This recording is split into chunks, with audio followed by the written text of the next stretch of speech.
Hi, today we're gonna show you how to have iPhone emojis on your Android. So we're gonna be using another app for this one, which we can get from the Play Store. So once here, just search for the iOS emoji.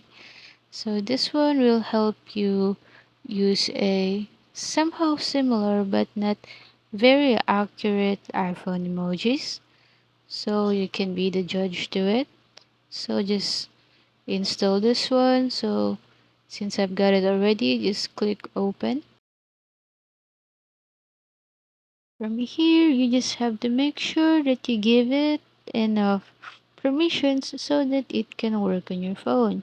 So simply click the enable so that it can start running on your phone.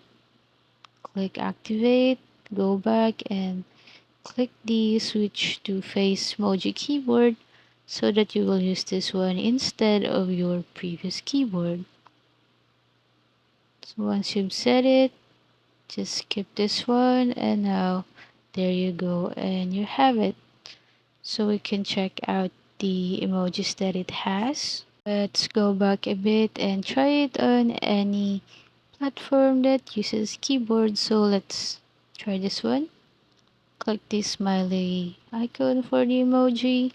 And here we can see the difference of the Android and iPhone emojis. So it's not very accurate, but it's somehow similar. So you can try other apps that was shown earlier. You can check out which one works best for you. Then you have it, the iPhone emojis on your Android phone. So that's it for this video. Thank you for watching.